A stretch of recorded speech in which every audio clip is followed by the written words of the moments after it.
Goals of the discussion will be basically standards of monitoring which are being employed internationally by different guidelines. For example, ASA, WHO, Canadian Society of Anesthesia. So we are going to discuss different international guidelines of standard of anesthesia monitoring. Clinical monitoring and respiratory system monitoring, CVS monitoring, and temperature monitoring. Basically, these are the systems which we have to target during anesthesia. These are the 2, 3 systems which we have to target during monitoring for anesthesia. Starting with standards of monitoring. So the standards of anesthesia monitoring is that the standard ASA monitors, this is the term which is being used during anesthesia for the basic physiological principles, which is recommended by the American Society of Anesthesiologists. And the standard monitor which we use and which we need during OR are 4, including pulse oximeter 1, electrocardiography 2, non-invasive blood pressure monitor 3, and temperature monitor 4. So you are incomplete without these 4, because these are the 4 vital signs which you have to see during anesthesia. Quantitative monitoring of the volume of expired gas is also important, and it is strongly recommended by American Society of Anesthesiologists. All the international standards state that the most important monitor is presence of an anesthesia clinician throughout the anesthesia. You see, if the anesthetist leaves the operation room, he leaves the patient in agony. Most of the incidents, most of the studies which we have been done, especially in the Australia, they have stated that most of the critical incidents happen when the anesthetist leaves the OR. So the important thing is anesthesia clinician's presence throughout the anesthetic procedure within the operation room. Starting with American Society of Anesthesiologists standards of monitoring during anesthesia. They say that okay, we are going to discuss 3 particular things. We are going to discuss continuous presence of one thing, then what is the description of this, and then what monitors we need. Okay, so ASA says that one qualified anesthesia professional should always stay in the OR, and what minimum we need is inspired oxygen with low oxygen limit alarm, I mean oxygen detector, and pulse oximeter, expired carbon dioxide continuously, disconnect alarms from the mechanical ventilation, continuous CCG monitoring, blood pressure and heart rate monitorings. During during general anesthesia, pulse oximetry or pulse plethysmography or continuous palpation of the pulse or auscultation of the heart sounds is mandatory, and temperature when clinically significant changes are anticipated by anesthesiologist. Now, Association of the Anaesthetists of Great Britain and Ireland say that an anesthesiologist again should always be present during anesthesia in OR.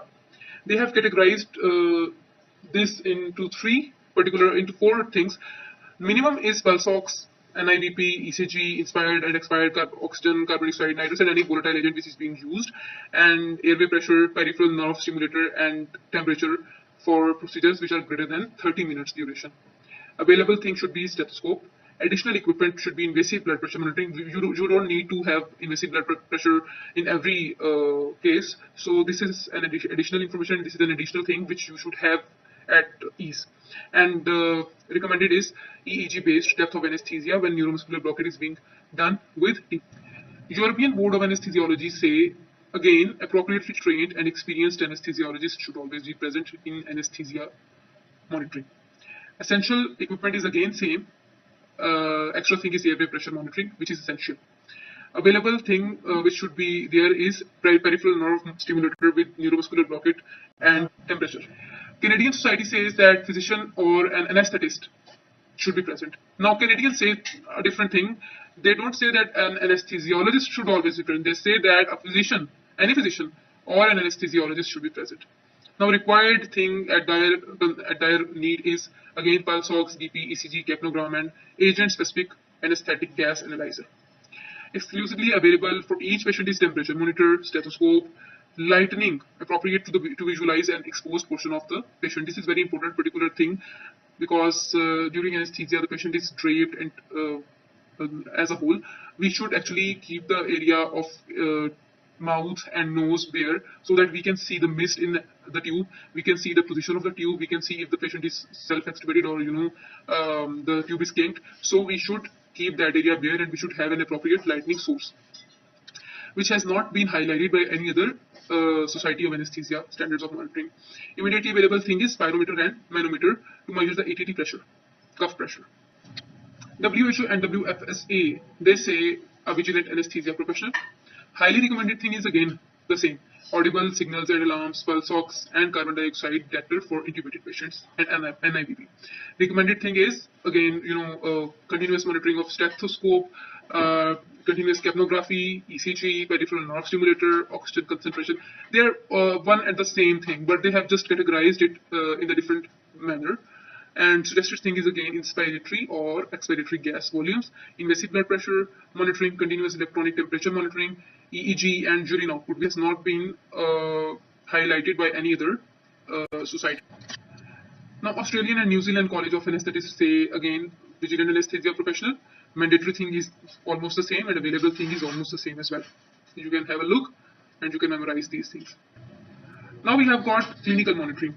Mind it, your presence during anesthesia, during any procedure, is the mandatory thing, and it is of the most importance, because if a person who is an anesthetist, he leaves the OR with the patient under anesthesia, he can cause misery to the patient, because what you can see is not seen by the nurse in scrub nurses or the surgeons, because they are in their own work. So please do not leave the room. What you can see cannot be seen by anything, even not by your machine, even not by your monitors.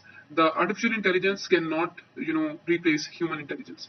So please do not leave the room, leave the OR when your patient is under anesthesia, any kind of anesthesia.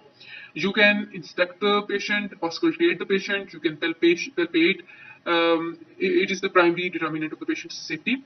Changes in the clinical signs, they may be subtle, and often, they precede the abnormalities in the parameters measured by monitoring devices. The monitoring devices are compulsory, which we have mentioned in the previous standards of anesthesia care. But these monitoring devices do not replace the clinical observation. They are basically just to amplify and quantify whatever has been observed clinically. Now, respiratory system monitoring. In respiratory system monitoring, you have to do two things. You have to monitor oxygenation. I mean, if your patient is being oxygenated well or not. And you have to know if the patient is being oxygenated, but is there any ventilation or not. So, oxygen, to measure oxygen, you have to know if the patient is having cyanosis, and you have to have pulse oximetry and inspired oxygen analyzer. Ventilation may you have to see capnometry, measurement of the respiratory mechanics, and disconnection alarms. I'm not going into detail of respiratory monitoring. I'm just going to touch the respiratory monitoring and basics of respiratory monitoring and then CVS monitoring.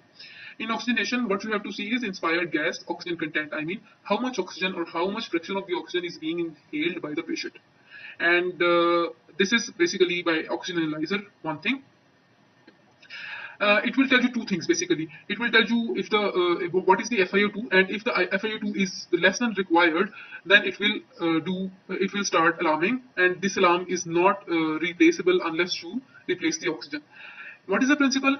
Principle is paramagnetic sensor, fuel cell, polarizographic electrode, and mass spectrometry, and Raman scattering. These are the physical principles which are being utilized by oxygen analyzer to help you in seeing FiO2.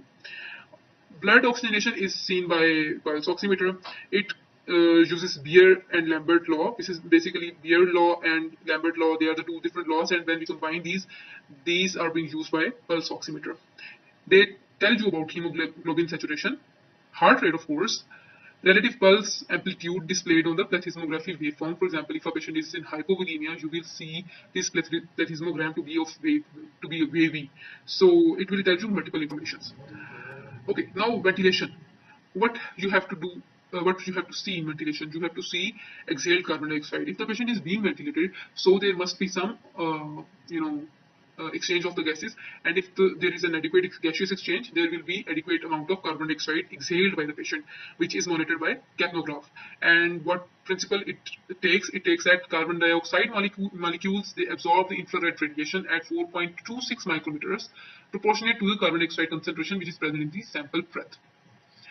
End-tidal carbon dioxide, inspired carbon dioxide, and diagnostic waveforms, and respiratory rate and apnea detection. All of these informations are gathered by capnograph. We will discuss capnograph in a good detail in some other video. Now I'm just touching that you have to know what is capnograph. Capnograph tells you what carbon dioxide, what amount of carbon dioxide you are exhaling, the patient is exhaling.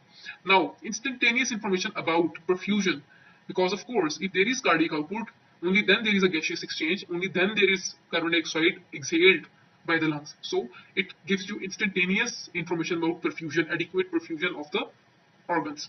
Metabolism, of course, if there is significant metabolism, then only carbon dioxide is exhaled through the cells to the bloodstream and goes to the lungs, and then it is expired. And it also confirms of the tracheal tube placement after intubation. Of course, if it is in not right place, if it is in the wrong place in the esophagus, then of course there will be less carbon dioxide and maybe no carbon dioxide. Integrity of the ventilation system. During mechanical ventilation, of course, you have to see if you are not damaging the lungs with your positive pressure ventilation. And this is done by, disconnection alarms. For example, it happens that, there must be some disconnection and you don't bother it if there is no disconnection alarm. So if the patient is disconnected from the anesthesia machine, the machine will alarm that there is some disconnection because there will be no tidal volume delivered. Detects the cyclical changes in the airway pressure in the normal range. This is a principle because it actually detects pressures in the airways. It alarms if the significant decrease in the rate or pressure occurs. Pulmonary mechanics are basically pulmonary flow and pressure sensors. What do they tell you? That how much tidal volume are you giving the patient and how much tidal volume is being delivered to the patient and at which pressure. For example, if I am giving the patient tidal volume of 500 ml for one breath, then what happens is that there must be some airway pressure, and if there is some change in the airway pressure, these monitors will tell me. If there is some decrease in the tidal volume, these monitors will tell me. So this is an important thing as well, that you have to see you don't have to only see the 4 vital signs, but you have to see these things as well. Now, CVS monitoring, the important thing is blood pressure monitoring, which can be invasive or non-invasive depending on the clinical scenario. Electrocardiography is a mandatory thing. Blood pressure monitoring is a mandatory thing during any surgery. Now, central venous pressure is not a mandatory thing, but it is compulsory in many of the cases, of course, when there is extensive surgery and there is more volume depletion and there is requirement of the central venous pressure monitoring.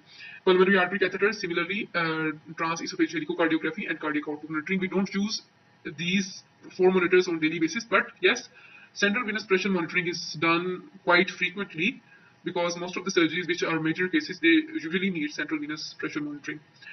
Okay, now in circulation, what you have to see, basically, what do you want to see? You want to see the heart, you want to see the arterial blood pressure.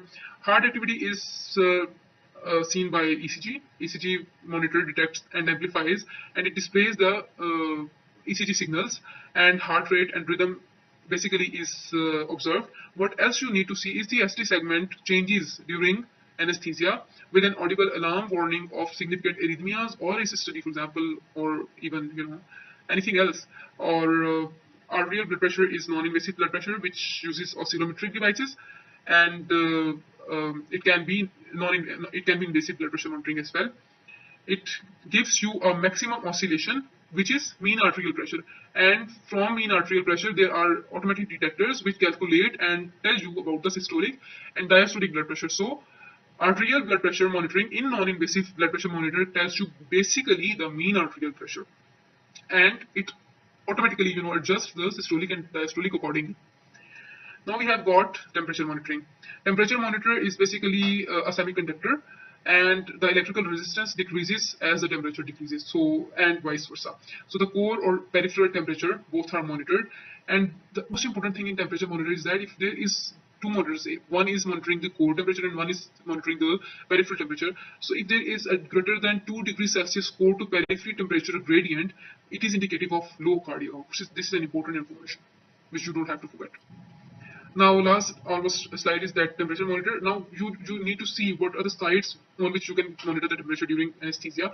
Core temperature is monitored at highly perfused sites where temperature is homogeneous and high compared with the rest of the body, using nasopharyngeal with probe which is inserted 10 to 20 centimeters inside, and distal esophageal monitor, tympanic membrane or pulmonary artery probes. These are the 4 sites which tell you about the core temperature and not the peripheral.